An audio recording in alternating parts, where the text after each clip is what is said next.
하나님의 말씀을 함께 보겠습니다. 골로새서 3장 20절 한 절만 봅니다. 신약성경 327페이지가 되겠습니다. 골로새서 3장 20절입니다. 자녀들아, 모든 일에 부모에게 순종하라. 이는 주 안에서 기쁘게 하는 것이니라. 아멘.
다시 한번 기도합니다. 할렐루야.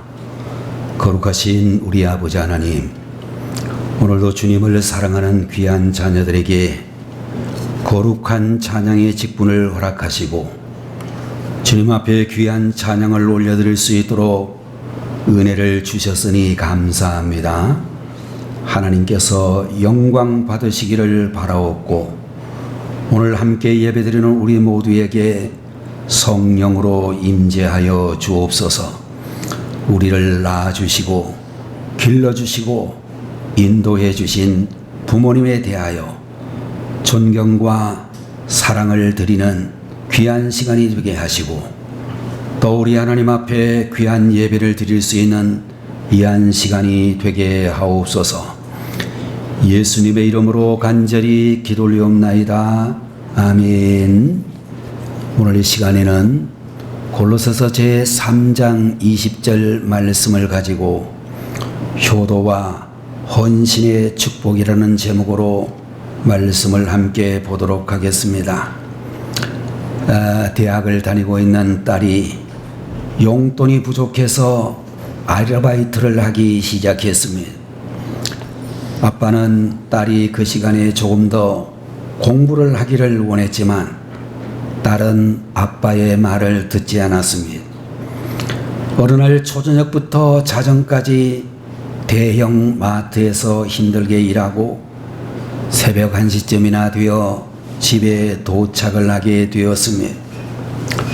주무시고 계시는 아빠가 깨시지 않도록 조용히 움직이는데 갑자기 아빠의 머리맡에 퇴직금이라고 적혀있는 봉투가 보이게 되었습니다. 그 안을 살펴보고 난 이 딸이 울기를 시작했는데 아빠가 왜 갑자기 다니던 직장을 그만뒀는지 이유를 알았기 때문이었습니다. 남에게 아쉬운 소리를 잘하지 못하는 아빠가 퇴직금을 타가지고 자신의 등록금을 마련해 주었다는 사실을 깨닫고 참으로 이 어린 딸은 울부짖을 수밖에 없었다라고 하는 것입니다. 자식을 생각하는 부모님의 마음은 늘 앞서 있는데 부모를 생각하는 자식들의 마음은 늘 뒤처지고 있다, 그렇게 이야기할 수가 있을 것입니다. 옛날 우리들의 어머니는 살림을 잘하기 위해서 매일 죽어야 했다, 그렇게 알고 있습니다. 여러분들, 살림이라고 하는 것은 죽음으로부터 시작이 되어지는 것이며 죽지 않고 식구들을 살리는 길이 없었기 때문에 살림을 잘하는 분은 자기 자신은 잘 죽는 사람이었다는 것을 말하고 있는 것입니다. 여러분들, 내가 죽어야 남편이 살고 아내가 살며 내가 죽어야만 가정이 살고 교회가 산다는 이 원리를 우리들은 기억해야 될 줄로 믿습니다. 여러분들이 잘 아시다시피 예수님께서는 우리를 살려주시기 위하여 십자가에 달려 죽으신 주님이신 줄로 믿습니다. 그 예수님의 사랑에 가장 근접한 사랑이 바로 어머니의 사랑이다, 그렇게 생각이 되어집니다.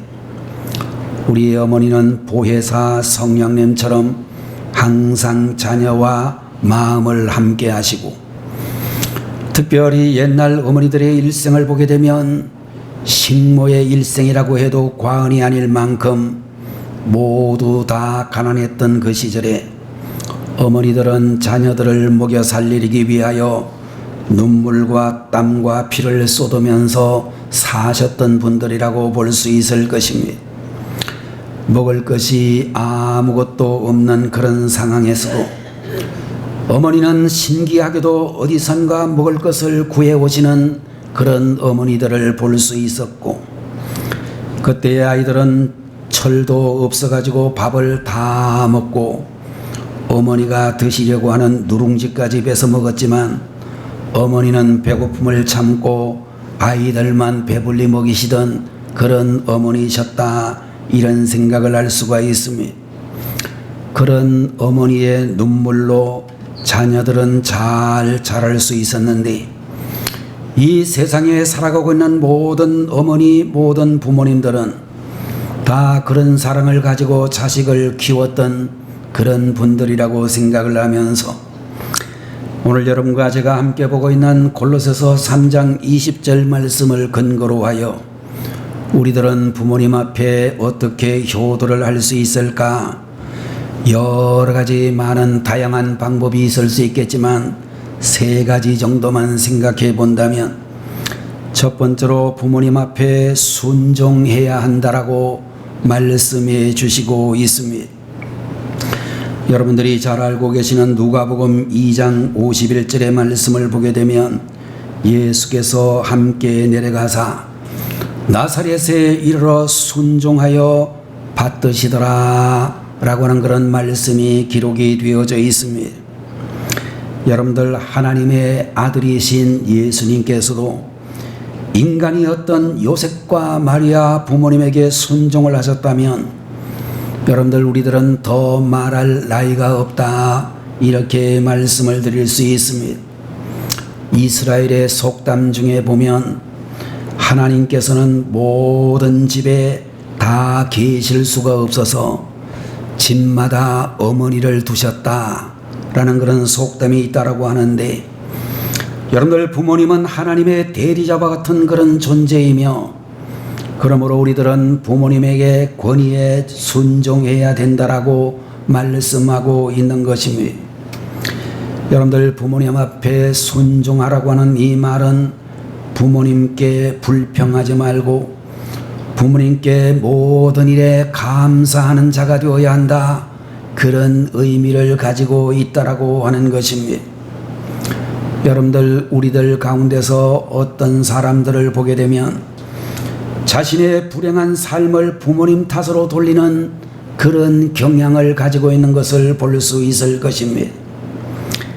그러나 여러분들, 남 탓하는 인생처럼 무책임하고 불행한 인생은 없을 것이라고 보아지는데, 여러분들, 부모님도 물론 잘못할 수가 있겠지만 그 잘못을 반면 교사로 삼아 얼마든지 훌륭하게 잘 살아갈 수 있다라고 말씀드릴 수 있는 것입니다. 똑같은 알코올 중독자 아버지 밑에서 자란 형제 중에 한 사람은 금주 운동을 하는 의사가 되고, 다른 한 사람은 부모님처럼 알코올 중독자가 되는 그런 경우들이 많이 있을 것입니다. 저희 집도 생각을 해보게 되면 우리 7남매 중에 아들만 6명이었는데 6명 중에 이상하게도 3명은, 한 사람은 목사가 되고 또 한 분도 목사님이 되고 또 한 사람은 장로교회의 장로님이 되어서 교회에 귀하게 헌신하는 그런 사람이 되었는데, 제 형님들인 3분의 형님들은 그야말로 신앙생활을 잘하지 못했던 그런 아픈 기억을 가지고 있습니다. 여러분들, 어떤 집이든지 간에 아버지 어머니가 신앙생활 잘하시는 그런 집안 속에도 안 믿는 자녀들이 있고, 목사님의 사역을 하고 있는 그런 분들 가운데서도 아버지께서 전혀 예수를 믿지 않는 그런 분들이 있을 수도 있다라고 하는 것입니다. 어떤 자녀들은 부모님 앞에 이렇게 원망합니다. 아버지 어머니가 제게 해준 것이 뭐가 있습니까? 이렇게 원망을 하는 것을 보게 되면 정말로 부모로부터 받을 생각만 하는 사람이 되기 때문에 원망하는 사람이 된다라고 이야기할 수 있을 것입니다. 여러분들, 남편을 원망해 보면 남편은 남편대로 할 말이 있을 것이며, 아내를 원망하게 본다면 아내도 아내대로 남편에게 할 말이 얼마든지 있다라고 생각이 되어질 것입니다. 친구를 원망하는 경우에도 그 친구는 친구대로 여전히 우리에게 할 말이 많이 있다라고 하는 것입니다. 여러분과 저는 여보 미안해, 얘들아 내가 너희들에게 참 미안하구나, 집사님 제가 잘못했어요, 부모님 죄송해요, 이런 말을 우리가 해야 될 일이지 원망과 불평을 쏟아내면 안 된다라고 말씀드릴 수 있을 것입니다. 그런 의미에서 우리 성도님들 모든 분들은 부모님에게 오직 감사만 하고 기쁘게 순종할 수 있는 분들이 되셨으면 좋겠습니다. 여러분들, 우리가 부모님 앞에 순종을 하게 될 때 2가지 원리를 우리가 생각을 해야 되는데, 첫 번째로는 모든 일에 순종해야 한다라고 우리에게 말씀해 주시고 있습니다. 오늘 본문 말씀의 전반 부위를 보게 되면, 자녀들아 모든 일에 부모에게 순종하라, 이런 말씀을 해 주시고 있는데, 여러분들, 여기에서 모든 일이라고 하는 것은, 모든 일에 부모에게 순종하라고 하는 이 말은 부모님에게 절대적으로 순종하라, 이런 의미를 가지고 있는 말이 되는 것입니다. 여러분들이 잘 알고 계시는 마태복음 15장 4절 말씀을 보게 되면, 하나님이 이르셨으되 내 부모를 공경하라 하시고, 또 아버지나 어머니를 비방하는 자는 반드시 죽임을 당하리라 하였거늘, 이라고 하는 말씀을 보게 되면, 여러분들, 부모님께 반항을 하면 죽여도 좋다 라고 하는 말씀이 우리가 믿는 성경 말씀에 기록이 되어져 있다는 것입니다.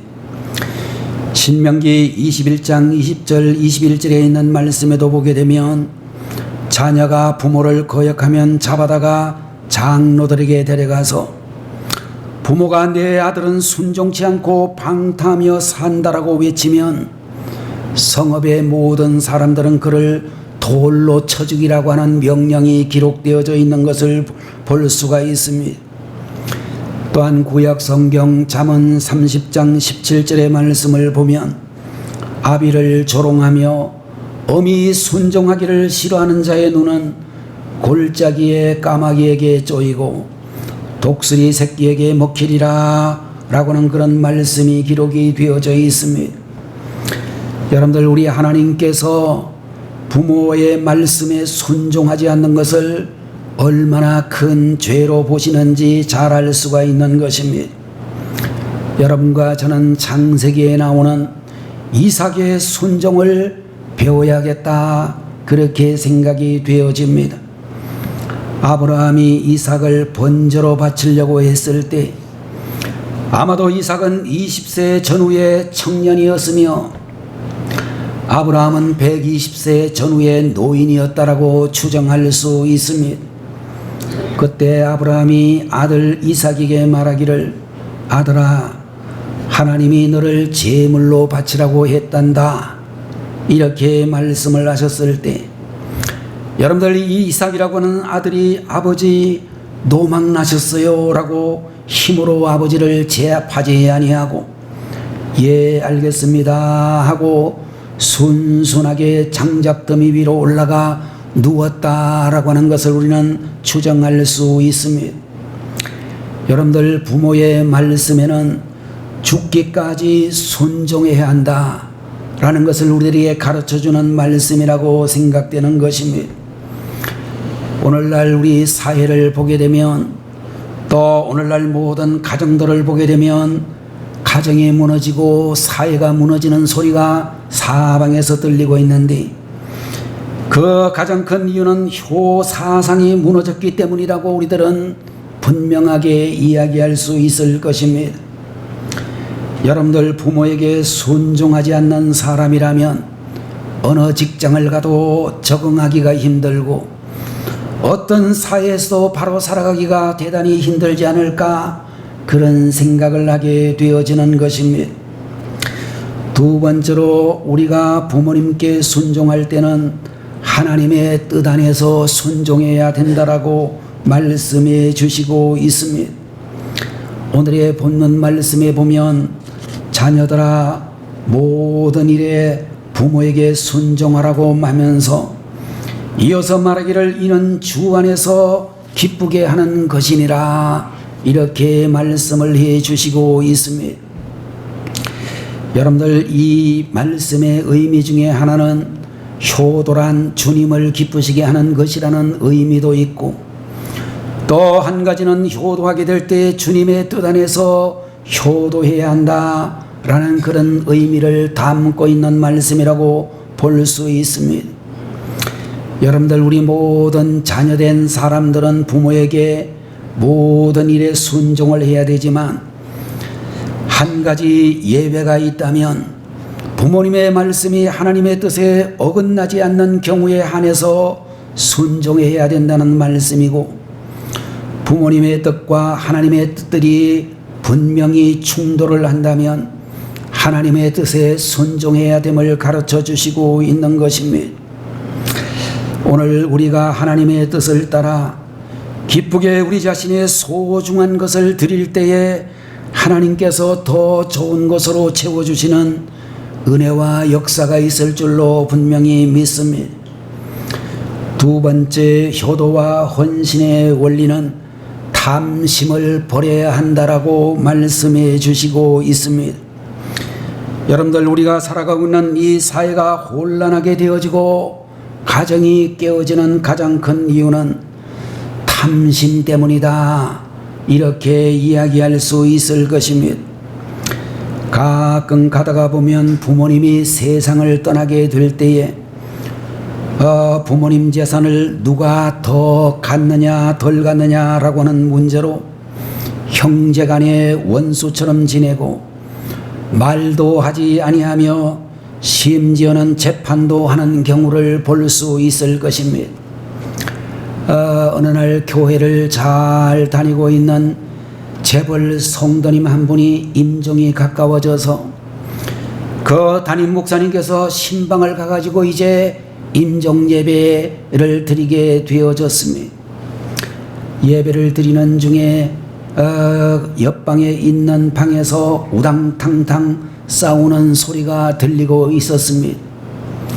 목사님께서 예배를 마치고 지금 곧 돌아가실랑 말락하는 그 분에게 웬일이냐고, 저 싸우는 소리가 무슨 소리냐고 물어보았습니다. 죽음을 눈앞에 둔 그 성도님이 눈물을 흘리면서 말하기를, 지금 제 자식들이 유산 때문에 싸우는 것입니다. 부끄러운 말이지만 제 자식들보다도 며느리가 더 문제입니다. 이러다가는 제가 죽기 전에 자식들 간에 살인이 날 것 같습니다. 제가 평생 동안 기업을 일구고 재벌이라는 소리를 들을 만큼 부자가 되었지만 제 인생은 헛살았던 인생입니다. 그렇게 이야기를 했다라고 하는 것입니다. 여러분들, 오늘 이 자리에 앉아 계시는 우리 성도님들 가운데서 탐심을 버리고 유산의 유자도 생각하지 않는 분들이 되셨으면 좋겠습니다. 유산을 조금이라도 노리는 자식은 절대로 좋은 자식이라고 말할 수 없을 것입니다. 여러분들, 유산이 우리에게 정상적으로 주어지면 받아도 되겠지만 유산을 노리는 태도는 정말로 나쁜 태도다, 그렇게 이야기를 할 수 있습니다. 부모님을 모시지 않으려면 아예 유산은 꿈꾸지도 말아야 되고, 부모님을 잘 모시고 있다 하더라도 유산을 받을 생각을 하지 않는 자식이 정말로 괜찮은 자식이다, 그렇게 말할 수 있을 것입니다. 여러분들, 미국과 같은 정말로 선진 국가들에 보게 되면 변호사에게 공정을 해가지고 유산을 물려줄 사람을 미리미리 정하게 되는데, 보편적으로는 자녀들에게 50%의 유산을 물려주고 교육기관에다가 30% 정도를 기증을 하고 교회에도 20% 정도의 유산을 물려주는 것이 보편적인 그런 미국 교인들의 현상이라고 알려져 있습니다. 물론 세상을 떠나는 고인의 유지에 따라서 유산의 전액을 교회에다가 완전히 다 바치는 성도들도 상당히 많이 계시다라고 하는 그런 이야기를 듣습니다. 그런데 미국의 성도님들 경우에도 자식이 있는데도 불구하고 한 푼도 물려주지 않고 자기와 함께 오래 같이 살았던 개한테 전 유산을 물려주는 경우도 있다라고 하는데, 이 말은 자식놈들이 개만도 못하다는 그런 의미를 가지고 있는 것입니다. 어떤 분들은 딸이 출가를 하면서 키우던 개를 달라고 해서 주었는데, 결혼을 하고 난 다음에 딸이 거의 소식이 없이 부모님에게 방문하지도 않고 부모님을 전화도 하지 않고 찾아보지도 않았습니다. 그러던 어느 날 누군가 문을 자꾸 긁는 소리가 있어서 나가보니 딸한테 주었던 개가 돌아와가지고 이제 이 집의 대문을 긁고 있었으면 생각하기를, 네가 딸보다 낫구나, 그렇게 생각을 하고 개를 데리고 살았다라는 그런 이야기도 있습니다. 여러분들, 개라고 하는 동물도 주인의 은혜를 잊지 못하는데 자녀가 부모의 은혜를 갚을 생각은 하지 않고 부모님이 뼈 빠지게 번 것을 가지고 서로 많이 가지려고 부모 앞에서 싸운다면 천벌을 받아도 당연하다, 그렇게 생각이 되어지는 것입니다. 여러분들, 우리 성도님들은 부모님의 재산에 눈독 들이고 부모님께 잘해드리는 도덕 심보를 가진 사람도 결코 되지 말아야 되겠다, 그런 생각을 합니다. 영국의 유명한 문학가 셰익스피어라고 하는 사람은 말하기를, 아비가 누더기를 걸치면 자식은 모르는 척하지만 아비가 돈주머니를 차고 있으면 자식들은 효자가 된다 라고 하는 그런 이야기도 하고 있습니다. 여러분들, 요사이 우리가 자식들에게 효도를 받으려면 돈이 있어야 효도를 받는 그런 시대가 되었다, 이렇게 말하고 있는 것입니다. 어떤 아버지께서는 자식 이름으로 만든 통장을 여러 개 만들어 가지고 생일 때마다 자식들한테 보여주고는 효도를 잘 받으셨습니다. 그리고 그 아버지께서 세상을 떠나신 다음에 자식들이 통장을 받아보니까 통장에는 각각 2만 원씩만 들어 있었고, 자녀들에게 이해를 구하는 유서와 함께 전 재산을 교육기관에 기증을 하고 돌아가셨다라고는 그런 분도 있다는 이야기를 들어보았습니다. 여러분들, 우리는 부모님에게 더 이상 무엇을 얻을 생각을 하지 말고 철저히 드릴 수 있는 그런 마음을 가져야 되는 것입니다.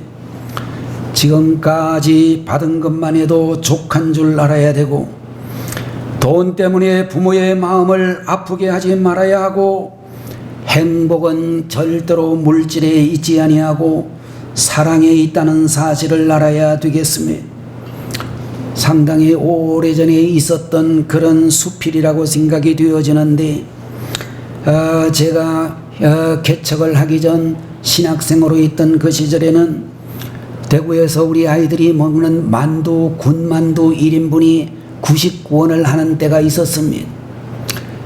제가 전도사로 교회에서 하루 한 달 내에 그렇게 봉사를 하게 되면 교회에서 15,000원을 주셨는데, 그 돈을 가지게 되면 제가 데리고 있는 우리 학생들 한 40-50명 되는 아이들을 데리고 대구 백화점 안에 있는 군만두 가게에 가서 아이들을 먹여주었는데 먹일만 했었습니다.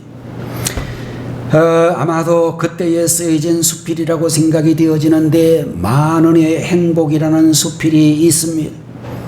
어느 날 남편이 양복에서 비상금으로 아껴둔 10,000원짜리 한 장을 꺼내주면서 부인에게 말하기를, 여보, 너무 헬쓱해 보여 안쓰러운데 내일 혼자 몰래 뷔페에 가서 소고기나 실컷 먹고 와요. 그러면서 부인에게 10,000원짜리 한 장을 주었습니다. 아마 그 당시는 그 돈만 하면 뷔페를 먹고도 남았던 돈이라고 생각이 되어집니다. 그 말을 듣고 그 돈을 받고 아내가 눈물을 글썽이면서 말하기를, 여보, 나 하나도 힘들지 않아요 라고 이야기를 했고, 다음날 아내는 남편에게서 받은 10,000원을 가지고 앞치마에서 꺼내 노인정에 가시는 시아버지에게 드렸습니다. 아버님, 제대로 용돈 한 번 못 드려서 죄송해요. 작지만 이 돈으로 신세진 분들과 식사나 한번 하세요 라고 하면서 그 돈을 시아버지에게 드렸습니다. 그 돈을 받고 시아버지는 신세진 분들과 식사하라고 했던 그 돈을 받고 어렵게 살림하는 며느리를 대견해하면서 노인정에 가가지고 돈 받은 것을 시큰 자랑했습니다. 여보게, 우리 며느리가 오늘 용돈을 빵빵하게 줬어. 그러면서 자랑을 하고 식사는 하지 않고 장롱에다가 넣어두었습니다. 얼마 후 시간이 지나 설날이 되었습니다. 할아버지는 손녀의 세배를 받고 얼마 전에 며느리한테 받았던 10,000원을 세뱃돈으로 손녀에게 주었습니다. 그 돈을 받은 손녀가 기분이 좋아가지고 엄마를 불렀습니다. 엄마, 책가방 얼마예요? 엄마가 말하기를, 왜? 우리 딸이 학교 가고 싶어. 그랬더니 이 딸이 엄마에게 세뱃돈으로 받은 10,000원을 맡기면서, 엄마, 이 돈 맡길 테니까 내년에 학교 갈 때 예쁜 책가방이나 하나 사줘요. 그리고서 엄마에게 주었습니다. 엄마는 그 돈을 받고 남편 생각을 했습니다. 남편이 내색은 하지 않지만 요즘 얼마나 힘든지 밤에 안 하던 잠꼬대까지 하는 것을 듣게 되었습니다. 조용히 일어나 남편 양복 주머니에다가 딸 지연이가 맡긴 10,000원을 넣고 쪽지 하나를 써두었습니다. 여보, 맛있는 거 사 드세요. 결국 남편이 준 10,000원은 모든 식구들에게 사랑을 전달하고 다시 남편에게 돌아왔다 라고는 이야기가 만원의 행복이라는 수필의 내용이라고 알려져 있습니다. 여러분들, 아마도 이런 가정을 우리가 이룬다면 참으로 행복한 가정일 수 있겠다, 그런 생각이 드는 것입니다. 여러분들, 그런 의미에서 우리 성도들 한 분 한 분들은 받기보다는 드리는 삶을 통하여 내가 살아가고 있는 가정과 내가 신앙생활하고 있는 교회를 행복하게 만들어갈 수 있는 여러분들이 되셔야 되겠습니다. 여러분들, 우리가 생각해 보게 되면 세 번째로는 부모님을 잘 모셔야 한다, 그렇게 생각을 할 수 있습니다. 몇 년 전 6남매를 고등교육까지 시킨 한 할머니가 아들, 딸이 서로 안 모시려고 해서 자녀 집을 며칠씩 떠돌다가 지쳐서 서울에 있는 정릉 골짜기에서 약을 먹고 자살을 했다라고는 그런 기사가 신문에 난 적이 있었습니다. 아마도 그 자식들 꿈에 수시로 어머니가 나타나지 않을까, 그런 생각이 들기도 합니다.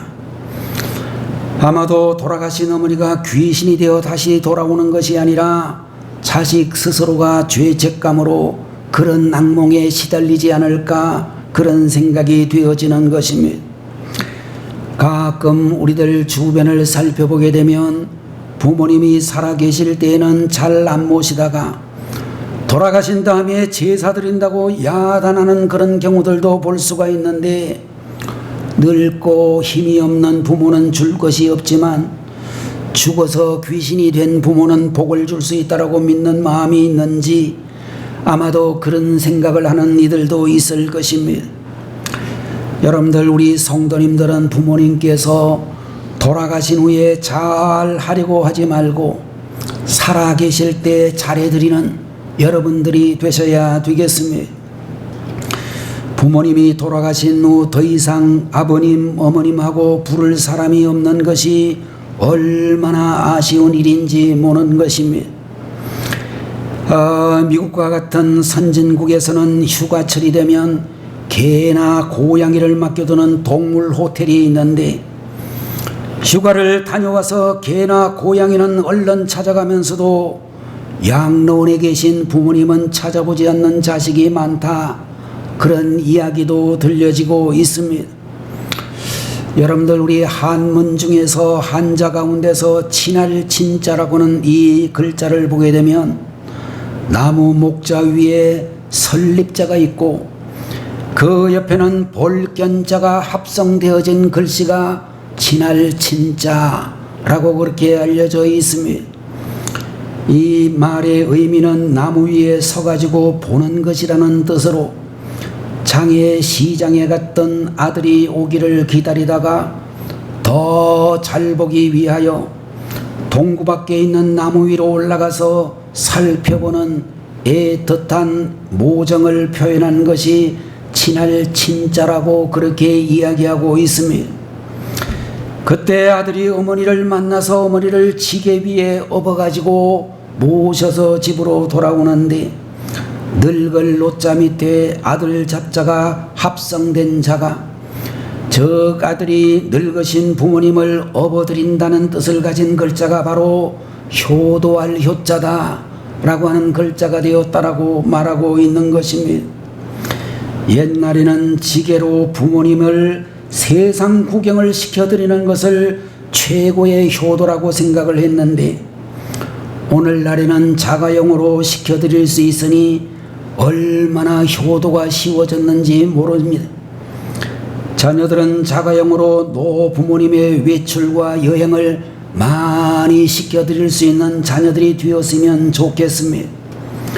만약 여러분들의 부모님이 이미 돌아가신 경우라면 이제는 사랑의 폭을 넓혀서 다른 어르신들을 잘 섬기는 분들이 되셨으면 좋겠고, 부모님뿐 아니라 모든 어르신들을 공경할 줄 아는 큰 의미의 효도를 실행할 수 있는 분들이 되었으면 좋겠다라고 믿습니다.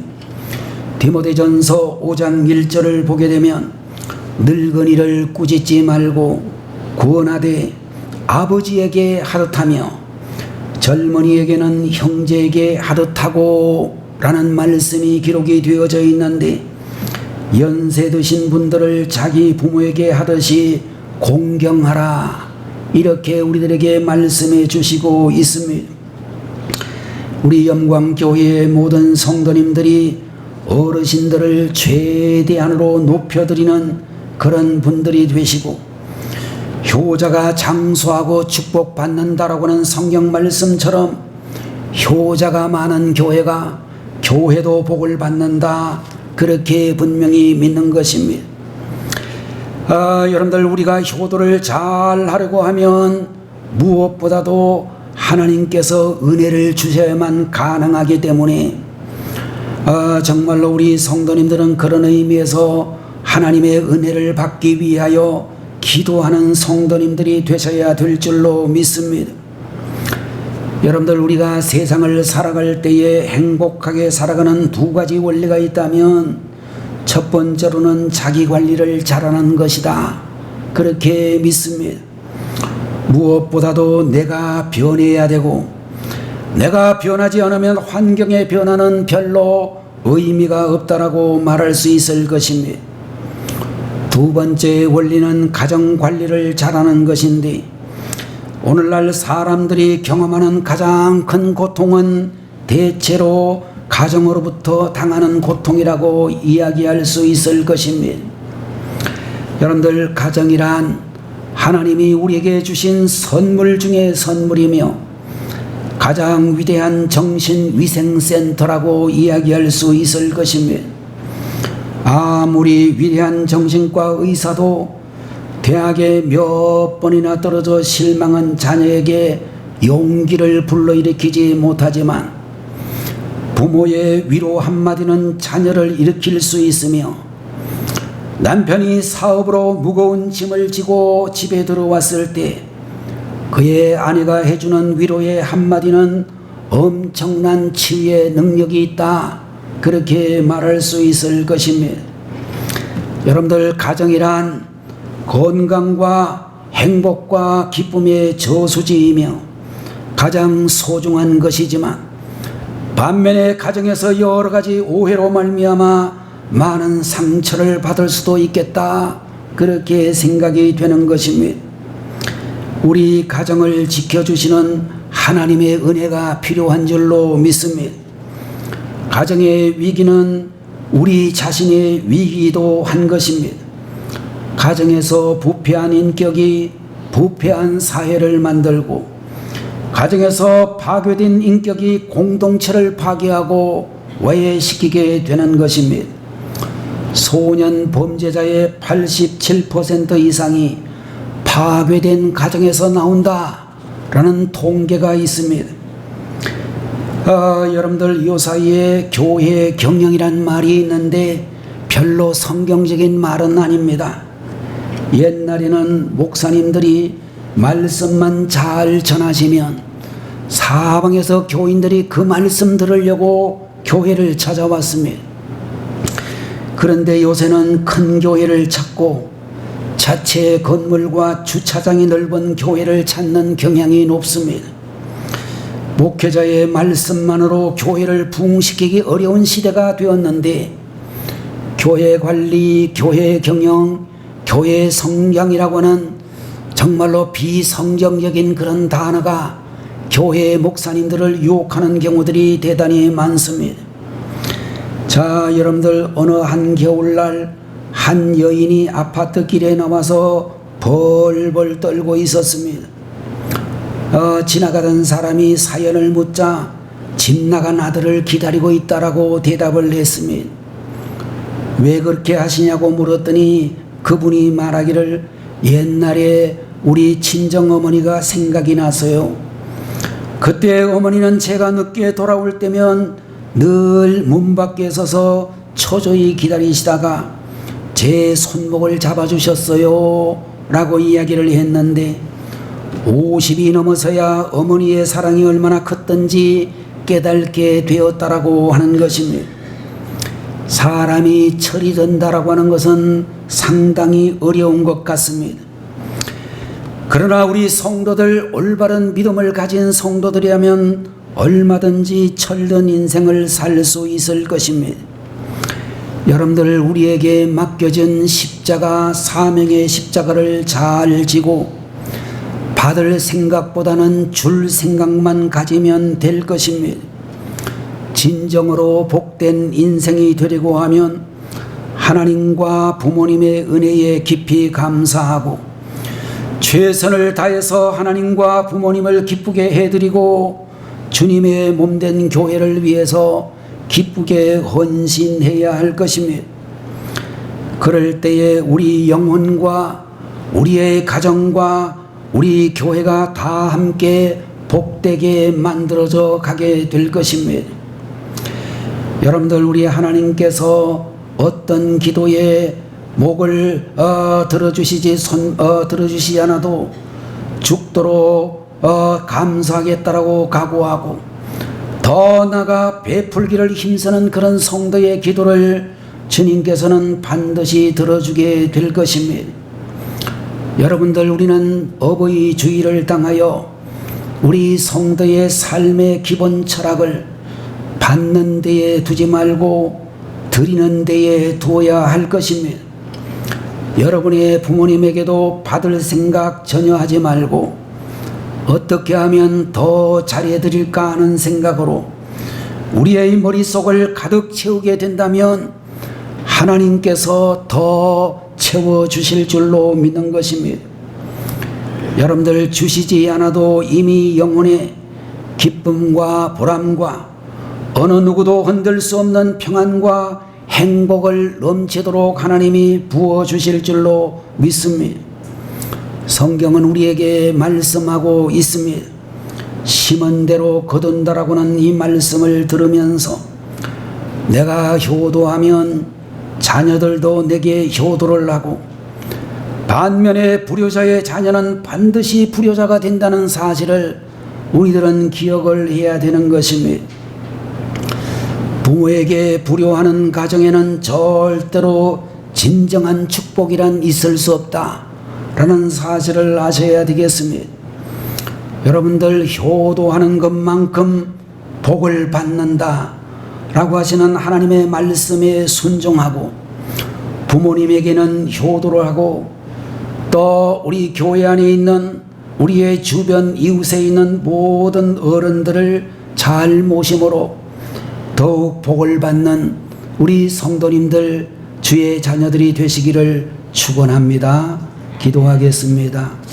하나님 아버지, 오늘 어버이 주일 예배로 드리면서 효도와 헌신의 축복이라는 제목으로 말씀 주시니 감사합니다. 부모님께 절대 순종하는 저희들이 되게 하시고 탐심을 버리게 하시고 우리 부모님을 잘 모실 수 있는 하나님의 귀한 자녀들이 되게 해 주옵소서.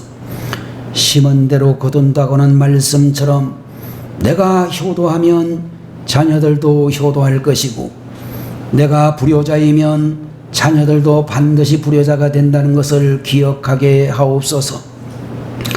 항상 하나님의 말씀에 순종하고 우리의 가정의 부모님들께 효도하고 모든 이 땅의 어르신들을 잘 모심으로 더욱 하나님의 복을 충만하게 받는 주의 백성들 되게 하옵소서. 존귀하신 예수님의 이름으로 간절히 기도 올리옵나이다. 아멘. 지금은 길이요 진리요 생명이 되시는 우리 주 예수 그리스도의 무한하신 은혜와 하나님 아버지의 만극하신 사랑하심과 성령님의 감동 감화하시고 위로 인도 내주 충만케 하시는 은총이 참으로 이 땅을 살아가고 있는 우리의 부모님들 세대 모든 어르신들 위에 또 함께 예배를 드리고 있는 우리 모든 주님의 자녀들 머리 위에 우리의 모든 후손들 위에 지금부터 영원봉토록 함께 계시기를 간절히 축원하옵나이다. 아멘.